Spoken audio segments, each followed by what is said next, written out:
अपराधी किसी दूसरी दुनिया से नहीं आते, अपने आसपास ही होते हैं। बेटी, घर कब आओगी? देखिए सुपर क्राइम टाइम, अपना ख्याल रखना। तो बयान दे जरा, अपना ध्यान दे जरा मुझे। पेट में दर्द कैसे हो रहा है? अभी दवाई दी, अभी हो जाएगा। ध्यान दे जरा मुझे, रिकॉर्डिंग कर रहा हूँ मैं। बता, बोलेगी कुछ? बोलेगी? कौन है? कौन है? रमेश भारद्वाज। और कोई? अमित। और? और? जिंदगी। क्या किया उन्होंने? पेट का दर्द, पेट में दर्द हो रहा है। ठीक हो जाएगा, ठीक हो जाएगा। बच्चों को बुलाते हैं, टाइम क्या क्या है बताओ ना जरा। पेट में दर्द से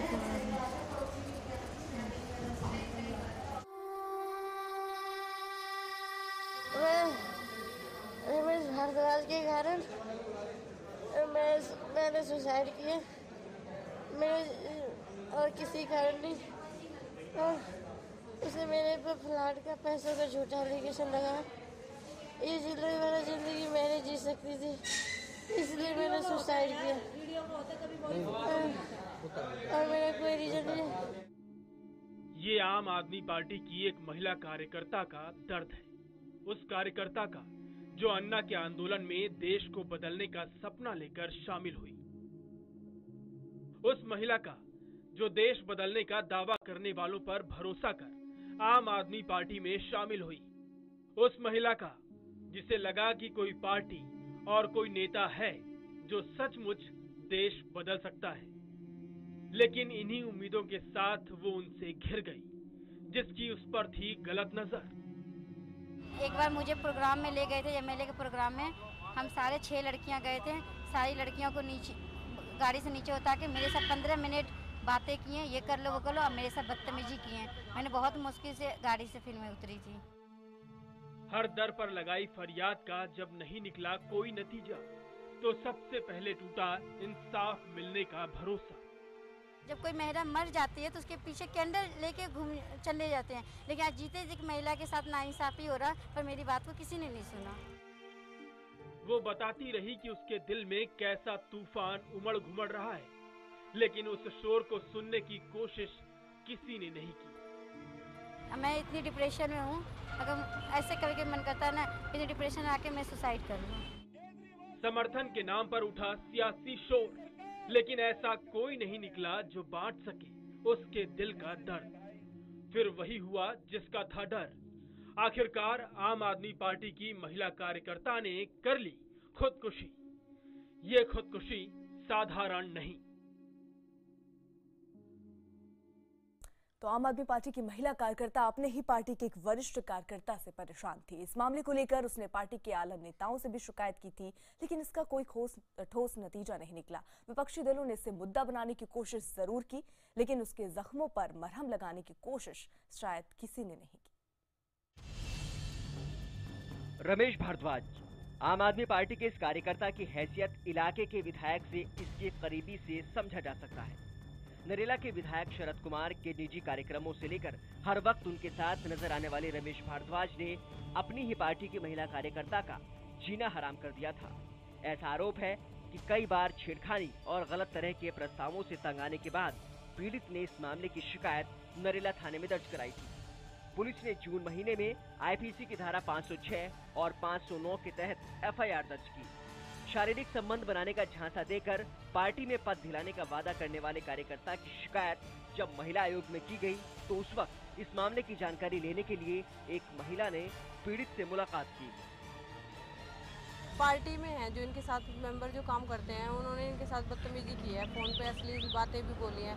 वैसे भी बोला इनको मैसेज के द्वारा, घर पे भी बोला आके कि भाई अगर पार्टी में आपको अगर ऊपर बढ़ना है तो मेरे साथ गलत संबंध बनाने पड़ेंगे, और आगे जिनसे भी मिलोगे उनके साथ भी गलत संबंध बनाने पड़ेंगे, तभी आप पार्टी में आगे बढ़ सकते हो, किसी उच्च पद पे जा सकते हो। इस मामले के सामने आने के बाद इस पर सियासत भी शुरू हो गई। तब बीजेपी ने इस मुद्दे को जोर शोर से उठाया और विरोध प्रदर्शन भी हुआ। लेकिन सियासत में केवल मौके तलाशे और बनाए जाते हैं। कुछ लोगों का जमावड़ा, विरोध प्रदर्शन, पुतला दहन, आरोप प्रत्यारोप, भाषणबाजी और बयानों के बाद इस मामले को भी यहीं खत्म कर दिया गया। मैं इतना कहूँगा कि जो भी है, चाहे वो मंत्री है, चाहे वो विधायक है, चाहे वो पार्टी के नेता हैं, चाहे कोई भी है, उस महिला को न्याय मिलना चाहिए और जो लोग भी दोषी हैं उनके खिलाफ सख्त से सख्त कार्रवाई होनी चाहिए। एक तरफ पूरे मामले में सियासत शुरू थी तो दूसरी तरफ पीड़ित महिला के भीतर विचारों का उथल पुथल। उसे उस विधायक पर भी शक होने लगा जिसकी जीत के लिए उसने दिन रात एक कर दिया था। मुझे लगता है कि विधायक जी इस तरह के बंदे को चूज किए हैं तो उनकी भी थिंकिंग ऐसे होगी, तभी तो ऐसे बंदे को पार्टी में रख रहे हैं जो फीमेल को बेचने की बात कर रहे हैं। इस मामले ने कार्यकर्ताओं पर आधारित आम आदमी पार्टी को आईना दिखाने का काम किया। क्या इस मामले से पार्टी कोई सबक लेगी? क्या पार्टी के भीतर किसी कार्यकर्ता का शोषण नहीं हो, इसके लिए कोई कदम उठाए जाएंगे? सवाल ये भी उठता है कि पीड़ित महिला ने जब बार बार इस मामले को हर मंच पर उठाया तो पार्टी ने उसके लिए क्या किया? आरोपी रमेश भारद्वाज के खिलाफ क्या कदम उठाए गए? क्या आम आदमी का हितैषी होने का दावा करने वाली पार्टी अपने कार्यकर्ताओं की ही नहीं हो पाई? सवाल बहुत हैं, लेकिन इनके जवाब अभी मिलने बाकी हैं। दिल्ली से अनिल अत्री के साथ ब्यूरो रिपोर्ट, IBN7। दिल्ली में आम आदमी पार्टी की एक महिला कार्यकर्ता ने जहर खाकर खुदकुशी कर ली। मंगलवार की रात महिला कार्यकर्ता ने अस्पताल में दम तोड़ दिया। महिला कार्यकर्ता का आरोप था कि पार्टी के ही एक सहयोगी उसे छेड़छाड़ करते थे। इस मामले की शिकायत उसने महिला आयोग से लेकर पुलिस तक में की, लेकिन कार्रवाई नहीं होने और शिकायत के बाद धमकी मिलने से परेशान होकर उसने खुदकुशी कर ली। खुदकुशी करने से पहले उसने इंसाफ के लिए काफी जद्दोजहद की थी। तो पॉलिटिशियन में आने के लिए आपको कॉम्प्रोमाइज करना पड़ेगा। मैंने कहा क्या कॉम्प्रोमाइज? तो पॉलिटिशियन में आने के लिए ना आपको ना रिलेशन बना के उसके बाद आप आगे बढ़ सकते हो। पॉलिटिशियन आपको ये करना। मैंने कहा अगर पॉलिटिशियन इतनी बुरी है तो मुझे पॉलिटिशियन में कोई इंटरेस्ट नहीं है। ये महिला कोई आम महिला नहीं, ये आम आदमी पार्टी की वो कार्यकर्ता है जिसने अन्ना आंदोलन से लेकर आम आदमी पार्टी को दिल्ली में सत्ता की सवारी कराने में खून पसीना एक किया। जंतर मंतर और इंडिया गेट से लेकर कैंडल मार्च तक पार्टी की पुकार पर हर उस जगह पहुंची जहां उसे कार्यकर्ता होने की वजह से जाना चाहिए था। मकसद था देश की सूरत बदलना, लेकिन राजनीति के चक्कर में उसकी खुद की जिंदगी इस तरह उलझी कि उसने जहर पीकर मौत को गले लगाना ज्यादा बेहतर मान लिया। खुदकुशी की कोशिश के बाद जान बचाने के लिए उसे सत्यवादी हरिश्चंद्र अस्पताल से LNJP अस्पताल ले जाया गया, लेकिन उसकी जान नहीं बचाई जा सकी। जाते जाते उसने अपने गुनहगार के नाम जरूर बताए। कौन है? कौन है? और कोई? और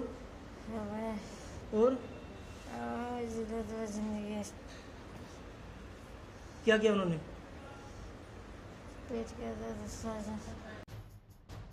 आम आदमी पार्टी की इस कार्यकर्ता ने जिंदगी से आसानी से हार नहीं मानी। इंसाफ के लिए वो थाने से लेकर अपने पार्टी के आला अधिकारियों तक जहां भी मुमकिन हुआ गई, लेकिन हर बदलते दिन के साथ इंसाफ पाने की उसकी उम्मीदें दम तोड़ती दिखी। आज जाकर 25 साल की इस महिला ने मंगलवार को जहर पी लिया। अंदाज कीजिए ऐसा करते वक्त वो किस कदर दबाव में होगी कि उसे ना तो अपनी मासूम छोटी सी बेटी का ख्याल रहा और ना ही पति का। मौत से पहले एक ऑडियो क्लिप में वो अपने गुनहगार का कच्चा चिट्ठा खोल गई। रमेश भारद्वाज के कारण मैंने सुसाइड किया, मेरे और किसी कारण नहीं। और उसे मेरे पर फ्लैट का पैसों का झूठा एलिगेशन लगाया। ये जिंदगी मैंने जी सकती थी, इसलिए मैंने सुसाइड किया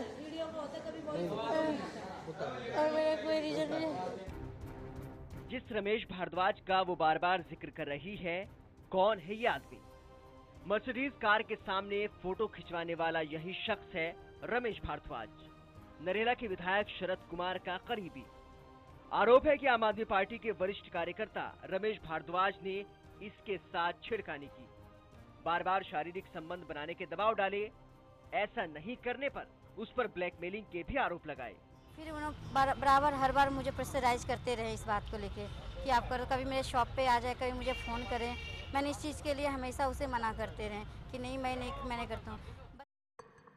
इस सब से आजिज़ आकर पीड़ित महिला ने पार्टी छोड़ने का फैसला कर लिया। इस फैसले का जिक्र उसने सबसे पहले पार्टी के कार्यकर्ताओं से किया। निचले तबके के कार्यकर्ताओं ने पीड़ित महिला का साथ दिया और ये बात किसी तरह मुख्यमंत्री अरविंद केजरीवाल तक पहुंची। दावा किया जा रहा है कि केजरीवाल ने इलाके के विधायक शरद कुमार से इस मामले में दखल देने को कहा। इस बीच इस मामले को लेकर पीड़ित महिला पार्टी प्रवक्ता दिलीप पांडे तक पहुंची। कहा जा रहा है कि दिलीप पांडे ने दोनों के बीच समझौता करा दिया। अब यहाँ सवाल उठता है कि जिस मामले में पार्टी के नेताओं को पीड़ित महिला को कानूनी कार्रवाई की सलाह देनी चाहिए थी, उस मामले को समझौते के जरिए क्यों निपटाया गया। खैर, बात जब पार्टी के वरिष्ठ नेताओं तक पहुँच गई तो महिला को मिलने वाली धमकियां भी बढ़ गईं। सीएम ने किसी तरह वो एमएलए को फ़ोन किया कि आपका बंदा किसी लड़की को अपशब्द बोला है। उन्होंने फिर, मैं एसएमसी का मेंबर भी हूँ, फिर स्कूल में आके उन्होंने मुझे धमकाया कि तुमने मुझसे दुश्मनी लेके अच्छा नहीं किया, मैं बहुत खूंखार आदमी हूँ, मेरे तो 10 केस है, 1 केस और चलेगा। उसके बाद फिर उसी एक दिन बाद नकाबपोश मेरे शॉप पे आए, मुझे मेरे फ़ोटो लेके गए, मुझे धमकी देके गए। उसी दिन से मुझे मार देने की धमकी दिया जा रहा है। खैर, धमकियां देने वालों ने उससे मारा तो नहीं, लेकिन उसका वो हाल कर दिया कि वो जीते जी खुद को मरा मान बैठी थी। वो हर वक्त डरी सहमी रहती, हर वक्त उसे अपनी जान पर खतरा बना रहता। आखिरकार रोज रोज की धमकियां और बदनामी से तंग आकर उसने खुदकुशी का फैसला कर लिया। लेकिन खुदकुशी के फैसले से पहले उसने लड़ने में कोई कसर नहीं छोड़ी। पीड़ित महिला ने नरेला थाने में रमेश भारद्वाज के खिलाफ केस दर्ज कराया। वहां से भी जब इंसाफ की राह निकलती नहीं दिखी तो वो उस महिला आयोग के पास पहुंची जिसकी सबसे बड़ी कुर्सी पर आम आदमी पार्टी की ही सदस्य रही स्वाति मालीवाल काबिज है। लेकिन उम्मीदों वाली पार्टी ने भी उसे कमजोर ही किया। मैं अपने बच्चों के साथ अकेले रहती हूँ, मेरे हस्बैंड बाहर रहते हैं, मैं अपने आप को सेफ फील नहीं कर रही हूँ। फिर मैं महिला आयोग में मैंने ये केस दर्ज कराया क्योंकि पार्टी से हमें कुछ भी सुनवाई नहीं मिला और कुछ भी हमें मतलब कुछ भी बोले पार्टी वाला कोई साथ नहीं दिया हमें। दिल्ली बदलने, देश बदलने और दुनिया बदलने की हुंकार भर सियासत में कदम रखने वाली एक पार्टी की महिला कार्यकर्ता की ये खुदकुशी मामूली नहीं है। इसकी तुलना खुदकुशी के किसी और मामले से नहीं की जा सकती। क्या पार्टी अब अपने एक कार्यकर्ता को इंसाफ दिलाएगी? दिल्ली से अनिल अत्री के साथ ब्यूरो रिपोर्ट IBN7। तो हमारे साथ दिल्ली से जुड़ रहे हैं हमारे संवाददाता जावेद अख्तर। जावेद, एक बड़ा सवाल, अगर पार्टी के इतर इसको देखा जाए तो एक महिला कितनी अपने आप को सुरक्षित रखेगी? ऐसी सरकार में जो ये दावा करती रही है कि महिलाएं बहुत सुरक्षित रहती हैं, उन्हीं की कार्यकर्ता अपने आप को सुरक्षित महसूस नहीं कर पाई।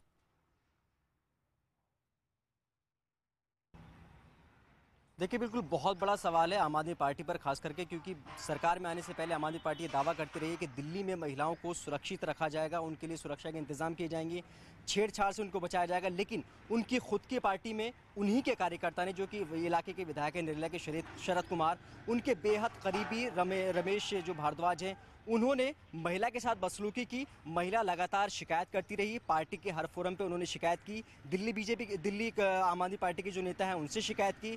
बात केजरीवाल तक पहुंची, केजरीवाल ने इस मामले में दखल भी दिया। बावजूद इसके रमेश भारद्वाज के खिलाफ पार्टी की तरफ से कोई कार्रवाई नहीं की गई। विधायक को कोई सख्त ताकीद नहीं की गई कि वो इस मामले में दखल दे। लेकिन आप ये समझिए, वहाँ सुलह करा ली जाती है और उसके बाद उसको धमकी मिलती है, जिससे परेशान होकर उसने खुदकुशी करी। बिल्कुल वही सबसे बड़ा सवाल है, क्योंकि आप अगर देखें तो आम आदमी पार्टी के विधायकों पर लगातार शिकायतें उनके खिलाफ आती रहती हैं। कल ही आम आदमी पार्टी के एक और विधायक, उनकी पत्नी ने उन पर शोषण का आरोप लगाया था, उत्पीड़न का आरोप लगाया था। और आम आदमी पार्टी दावे करती रहती है कि वो भ्रष्टाचार के मामले या दूसरे जितने भी मामले हैं अपनी पार्टी के नेताओं से जुड़े वो खुद निपटाते हैं, वो खुद कार्रवाई करते हैं। लेकिन इस मामले में ऐसा नहीं किया गया। इसके अलहदा जब आम आदमी पार्टी की जो कार्यकर्ता हैं जिन्होंने खुदकुशी का कदम उठाया, जब वो शिकायत लेकर दिलीप पांडे के पास पहुंची, जैसा कि उन्होंने अपनी कंप्लेन में मेंशन किया है, तो उन्होंने भी ये मामला सुलझाने की कोशिश की। इसकी एक बड़ी वजह ये भी है क्योंकि शरद कुमार जो कि विधायक हैं, वो खुद अपना आप में एक बड़े नेता हैं, वहाँ के बहुत ही रसूखदार वो नेता कहलाते हैं। और जो रमेश भारद्वाज हैं वो भी एक रसूखदार हैं। मर्सिडीज के साथ आपने उनकी पिक्चर देखी है। जावेद, क्या इसको ऐसे समझा जाए कि जितना सीरियस लेना चाहिए था पार्टी को उस मुद्दे को नहीं लिया गया? शिकायत को दबाने की कोशिश की गई।